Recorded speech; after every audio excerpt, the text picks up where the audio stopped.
اللہ تبارک تعالیٰ نے اس روئے زمین کو بنایا اور تقریباً اس میں 18,000 مخلوقات پیدا کی۔ ان تمام مخلوقات میں سے رب نے سب سے افضل اور ارفع و بہتر مخلوق، اشرف المخلوقات جو مخلوق بنائی وہ انسان کو بنائی۔ اللہ نے جب دنیا کو بنایا تو سب سے پہلے انسانوں سے پہلے اللہ نے دنیا کے اندر جنات کو آباد۔ جب اللہ تبارک تعالیٰ نے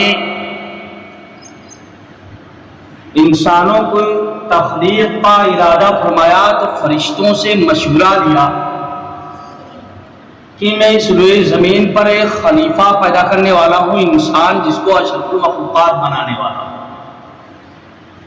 اور انسان کی افضلیت اور برتریت اور انسان کو اعلیٰ اور رفع بنانے کے لیے اللہ تبارک تعالیٰ نے تمام فرشتوں کو حکم دیا کہ حضرت آدم علیہ السلام کا آپ تعظیمی سجدہ کریں تاکہ تمام مخلوقات پر انسان جیسی ببرکت مخلوق کو فضیلت حاصل ہو۔ اس روئے زمین میں سب سے پہلا اگر انسان اللہ نے پیدا کیا تو سیدنا ابو بشر حضرت آدم علیہ السلام کو پیدا کیا، اور سب سے پہلے اگر اس روئے زمین پر کوئی گناہ واقع ہوا تو وہ کبر کا گناہ واقع، تکبر کا گناہ واقع۔ اسی وجہ سے اللہ تبارک تعالیٰ کو اگر گناہوں میں سے سب سے زیادہ جو ناپسندیدہ گناہ ہے وہ تکبر کا گناہ ہے، کیونکہ تکبر کا گناہ انسان کو کفر تک پہنچا دیتا ہے۔ جب اللہ تبارک تعالیٰ نے تمام فرشتوں سے کہا کہ آدم کا سجدہ کیجئے، فسجد الملائکۃ کلھم اجمعون، تو سارے فرشتوں نے حضرت آدم علیہ السلام کا سجدہ کر لیا الا ابلیس، مگر ابلیس نے سجدے سے انکار کیا۔ تو اللہ نے پوچھا بھائی سب نے سجدہ کیا آدم کا، لیکن تو نے کیوں نہیں کیا؟ تو اس نے جواب دیا انا خیر منہ، کہ میں ان سے بہتر کیا ہوں؟ وجہ بتائی، اس وجہ سے سجدہ نہیں کیا میں ان سے بہتر، کیونکہ آدم کو اپنی مٹی سے بنایا اور مٹی کی خصلت ہوتی عاجزی، انکساری، اور مجھے آگ سے پیدا کیا اور آگ کی خصلت ہے اوپر کو بڑھنا۔ آپ آگ کو روشن کیجئے تو آگ اوپر کو جائے، مٹی کا ڈیلا آپ آسمان پر پھینکیے تو وہ نیچے آئے، تو مٹی کے اندر عاجزی اور انکساری ہوتی۔ اور اللہ تبارک تعالیٰ نے ایک بندے کو مٹی زمین سے پیدا کیا، اسی وجہ سے بندے کے اندر کیا ہونا چاہیے؟ عاجزی، انکساری ہونا چاہیے۔ تو اس نے ایک دلیل کی، ایک بحث شروع کر دی، اسے یہ بھی نہیں پتا چلا کہ یہ دربار کس کا اور حکم دینے والا کون ہے۔ تو اس نے دلیل میں یہ بات کی انا خیر منہ، انانیت پیدا ہو گئی کہ میں اس سے بہتر ہوں، تو بہتر آدمی اس کو سجدہ کیوں کرے؟ اور کبر و تکبر بھی اسی کی کہتے ہیں کہ اپنے آپ کو میں سمجھنا۔ ہم چنی دیگران کہ جو ہم ہیں وہ کوئی دوسرا نہیں، دوسرے سے اپنے آپ کو بہتر سمجھنا یہ تکبر ہے۔ اور روئے زمین پر سب سے پہلے اگر گناہ کوئی واقع ہوا تو تکبر کا گناہ واقع ہوا، کبر کا گناہ واقع ہوا۔ تو اللہ تبارک تعالیٰ نے دیکھا کہ اس کے اندر تو تکبر پیدا ہو گیا، وہ کہتا انا خیر منہ، میں تو آدم سے بہتر ہوں، پھر میں سجدہ کیوں کروں؟ تو اللہ تبارک و تعالیٰ نے فرمایا فاخرج منہا فانک رجیم، جا تو یہاں سے نکل میرے دربار سے، تو مردود ہو گیا۔ ان علیک لعنتی الی یوم الدین، اور قیامت تک تیرے اوپر میری دھتکار ہے، لعنت ہے، فٹکار۔ تو تکبر کرنے والا انسان پر اللہ تبارک تعالیٰ کی قیامت تک قریب لعنت و دھتکار و فٹکار۔ اسی وجہ سے اللہ تبارک تعالیٰ نے بندہ کو مٹی سے پیدا کیا، وَخَلَقْتُهُ مِن طِينٍ سُلَالَةٍ مِّن طِينٍ، کہ کھنکھناتی ہوئی مٹی سے انسان کو پیدا کیا، اور مٹی کی خصلت ہے عاجزی، انکساری، تاکہ بندے کے اندر عاجزی اور انکساری پیدا ہو۔ تو بندہ اپنے آپ کے اندر اس دنیا میں رہتے ہوئے اللہ کا بندہ سمجھ کر زندگی گزارے، رسول اللہ صلی اللہ علیہ وسلم کا سچا امتی سمجھ کر زندگی گزارے، تبھی اس کے اندر کامیابی ہو۔ اللہ کے نبی صلی اللہ علیہ وسلم نے فرمایا لا يدخل الجنت من کان فی قلبہ مثقال ذرۃ من الکبر، کہ اگر جس شخص کے دل کے اندر ایک رائی کے دانہ کے برابر، اگر ذرہ برابر بھی اس کے دل کے اندر انا ہوگا، میں ہوگا، تکبر ہوگا، تو وہ جنت میں نہیں جائے گا۔ جنت میں یہ عادت کی خصلت جانے سے روک دے گی۔ یہ کسی اور کا فرمان نہیں، بلکہ ہم آپ کے آقا شفیع المذنبین، امام المذنبین، امام الرسل، خاتم الانبیاء، عبداللہ کے لال، آمنہ کے رات دلالے، سرکار مدینہ کا علی کملی والے حضرت محمد مصطفیٰ صلی اللہ علیہ وسلم کا فرمان ہے کہ جس شخص کے اندر لا يدخل جنت من کان فی قلبہ مثقال ذرۃ من الکبر، کہ جس شخص کے اندر اگر رائی کے دانے کے برابر، اگر ذرہ برابر، اگر انانیت میں، تو وہ جنت میں داخل نہیں ہوگا۔ کیونکہ اس روئے زمین پر اگر سب سے پہلے گناہ جو ثابت ہوئے، زنا کا گناہ نہیں ہوا، قتل کا گناہ نہیں ہوا، چوری کا گناہ نہیں ہوا، اگر سب سے پہلے اللہ تبارک اگر اس روئے زمین پر اگر گناہ صادق ہوا، وہ کبر و تکبر کا گناہ صادق ہوا۔ اسی وجہ سے اللہ تبارک تعالیٰ نے فرمایا کہ الی یوم الدین، کہ قیامت تک کے لیے اسے شخص پر جب تک وہ توبہ نہیں کرتا لعنت ہے، لعنت ہے، پھٹکار ہے، دھتکار ہے۔ اور وہ رائی کے دانے کے برابر اگر اپنے دل کے اندر اگر یہ خصلت، یہ کبر، یہ انانیت اگر رہے گا، رہتے ہوئے اگر مر گیا اور توبہ نہیں کیا، تو وہ جہنم میں جائے گا، وہ جنت میں نہیں جا سکتا۔ یہ حضرت آقا کریم صلی اللہ علیہ وسلم کا فرمان گرامی ہے۔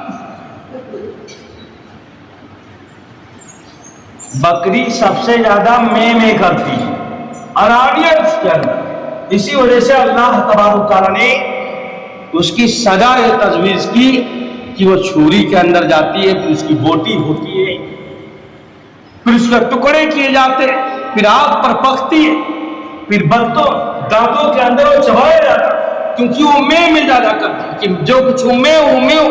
اسی وجہ سے بزرگ لوگ سکھاتے خانقاہوں کے اندر، اور درخواست لکھی جاتی اس میں نہیں کہا جاتا ہے، اس میں حقیر، بندہ، فقیر، ادھکر کا لفظ سکھایا جاتا ہے، تاکہ اس کے اندر انا نہ پیدا ہو، اس کے اندر انا نہ پیدا ہو جائے کہ بندہ یہ کرنا چاہتا۔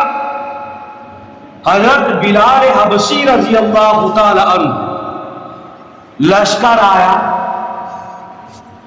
غزوہ کے اندر صحابہ اکرام شرکت کرتے تھے، تو اللہ کے رسول اللہ صلی اللہ علیہ وسلم نے فرمایا کہ بتاؤ جگانے کی ذمہ داری کون ہے؟ حضرت بلال حبشی رضی اللہ تعالیٰ عنہ نے فرمایا میں ذمہ داری لیتا ہوں۔ اللہ تبارک تعالیٰ کو یہ بات ناپسند آئی، کہنا چاہیے کہ ہم انشاءاللہ ذمہ داری رہیں گے، تو حضرت بلال حبشی کھڑے ہو کر پہرا دے اور ٹیک لگا کر ساری رات سو گئے، آپ سو گئے، اور اللہ کے نبی صلی اللہ علیہ وسلم کی بھی آنکھ لگ گئی، فجر کی نماز اللہ تبارک و تعالیٰ نے قضا کرا دی، جس کو حدیث میں لیلۃ تعریس کے نام سے جانا جاتا ہے۔ جب سورج کی کرنیں شعاعیں رخسار مصطفیٰ صلی اللہ علیہ وسلم کا بوسہ لینے لگی، اللہ کے نبی صلی اللہ علیہ وسلم کی آنکھ کھل گئی، دیکھا کہ سورج نکل آیا، فوراً اللہ کے نبی صلی اللہ علیہ وسلم اور عام صحابہ اکرام کو جگاتے ہیں، بلال حبشی کو جگاتے، کہتے بلال حبشی آپ نے تو ذمہ داری دی تھی سب کو جگانے کے لیے اور آپ نے جگایا بھی، تو کہتے ہیں اللہ کے نبی صلی اللہ علیہ وسلم میں سو گیا اور اللہ تبارک و تعالیٰ نے آپ کو بھی سلا دیا، شیطان نے سلا دیا۔ یہاں اس حدیث سے اللہ تبارک و تعالیٰ نے آپ علیہ السلام سوئے نہیں تھے بلکہ اللہ نے سلایا۔ مفسرین لکھتے ہیں کیوں؟ تاکہ قیامت تک آنے والے امتوں کو یہ قضا کا نمونہ مل جائے کہ اگر کسی کی نماز چھوٹ گئی تو وہ کیا کرے گی، نماز تو ہر حال میں پڑھنی ہے، تاکہ آقا علیہ السلام کی نماز یہ قضا کرا دی گئی تاکہ قیامت تک آنے والی امت اس سے راہ پکڑ لے، ایک نمونہ حاصل ہو جائے۔ اگر کسی انسان کی نماز چھوٹ گئی تو اس کو قضا کرنی چاہیے، اور قضا کرنے سے اللہ تبارک و تعالیٰ اس نماز کا تاوان کو پورا کرے۔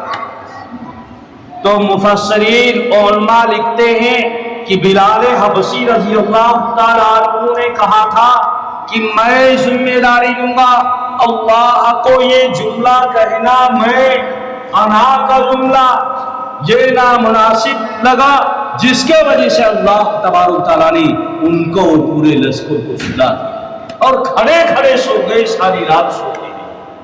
تو جو میں ہے انا ہے یہ اللہ تبارک و تعالیٰ کو پسند نہیں ہے۔ بڑے بڑے پیسے والے، بڑے بڑے جھنڈے، بڑے بڑے سلاطین اس میں کی وجہ سے، انانیت کی وجہ سے اللہ تبارک و تعالیٰ نے ان کو تباہ برباد کر دیا۔ یہی پیدا ہو گیا تھا فرعون کے اندر، میں پیدا ہو گیا تھا کہ انا خیر منہ، اگر میں بہتر نہ ہوتا، میں بیسٹ نہ ہوتا، میں افضل نہ ہوتا تو اللہ تبارک و تعالیٰ مجھے اتنی دولت نہ دیتا۔ اسی وجہ سے اس نے دعویٰ کر دیا انا ربکم الاعلی، خدائیت کا دعویٰ کر دیا۔ اللہ تبارک و تعالیٰ نے اس کی ہستی کو مٹا دیا، اس کی قوم کی متوں کو تباہ برباد کر دیا۔ قوم عاد، اس روئے زمین پر اللہ تبارک و تعالیٰ نے سب سے طاقتور اور سب سے انٹیلیجنٹ اور ہوشیار قوت والی اگر کسی قوم کو اللہ تبارک و تعالیٰ نے پیدا کیا تو قوم عاد کو پیدا کیا۔ آپ قرآن پڑھیں تو پتہ چلے گا کہ ان کو اپنے اوپر اپنی قوت، مفسرین لکھتے کہ ان کی جسامت 60 ہاتھ، اور اللہ تبارک و تعالیٰ نے قرآن کریم میں فرمایا کہ ہم نے اس سے زیادہ کوئی اشد من قوہ کی روئے زمین پر اللہ تبارک و تعالیٰ نے ہزاروں اقوام کو پیدا کیا، لیکن اس سے زیادہ قوت والا، طاقت والا اور ہوشیار کوئی قوم نہیں اللہ تبارک و تعالیٰ نے بنایا۔ ان کو اپنی قوت، اپنی طاقت پر بڑا ناز تھا۔ اللہ تبارک و تعالیٰ نے آندھی کا عذاب دیا، اللہ تبارک و تعالیٰ نے ان کو تباہ برباد کر دیا۔ قرآن کہتا ہے کأنہم اعجاز من ناخیہ، کہ وہ جو ہے میرے بے زور کی ٹڈیوں کی طرح اللہ تعالیٰ نے ان کو بکھائے تھے۔ تو اللہ تبارک و تعالیٰ کو پسند نہیں۔ بندہ وہی ہوتا ہے جس کے اندر بندگی ہو، عاجزی کی، بندہ کی شان سے پتہ چل جائے عباد الرحمن الذین یمشون علی الارض ہونا کہ اللہ کا یہ مخلص بندہ جاتا ہے۔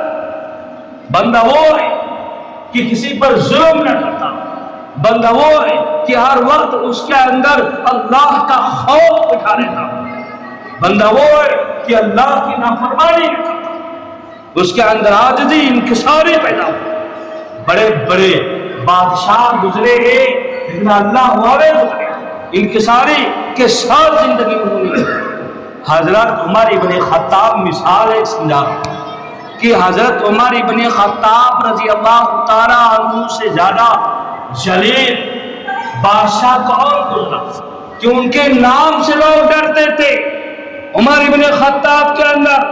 لیکن عاجزی انکساری کا وہ عالم تھا کہ چھوٹے چھوٹے بچے ان سے برجستہ کلام کر لیا کرتے تھے، بات کر لیا کرتے تھے.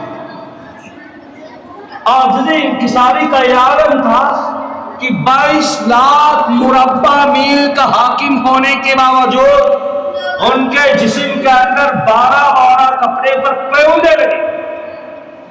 جب فلسطین کو، بیت المقدس کو عمر ابن الخطاب رضی اللہ تعالیٰ عنہ نے فتح کیا تو 12 پیوندے لگے ہوئے تھے. اور عاجزی کا وہ عالم تھا کہ ان کے غلام اسلم باری لگا لی تھی کہ کچھ دیر آپ اونٹ پر بیٹھ کر چلیں گے اور میں اونٹ کی نکیل پکڑ کر چلوں گا.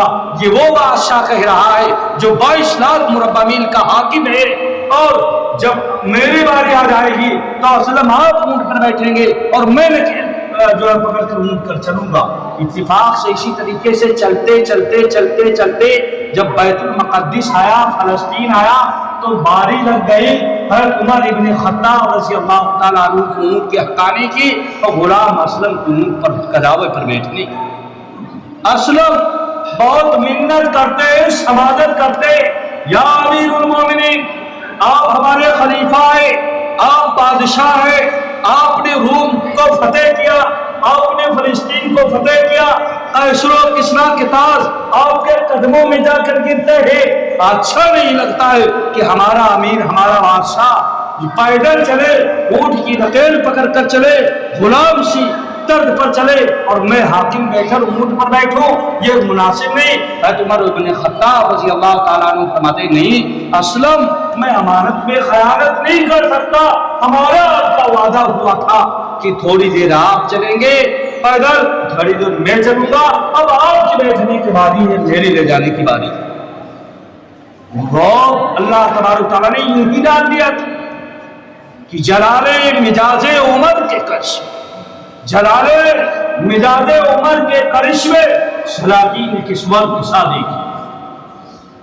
جب روم کے قاصد آئے حضرت عمر ابن خطاب رضی اللہ تعالیٰ عنہ سے ملاقات کرنے تو دیکھا کہ بہت بڑے، انہوں نے سوچا ایک دماغ میں ہوا بٹھا کہ عمر ابن خطاب اتنا جلیل القدر بادشاہ ہوگا تو بڑی بھیانک اس کی پوزیشن ہوگی اور بہت زیادہ پہرے ہوں گے اور بہت وہ ظلم زیادتی کرنے والا ہوگا، بڑا سخت مزاج کا ہوگا، اڑیل ہوگا، ہم جا کر کیسے ملاقات کریں.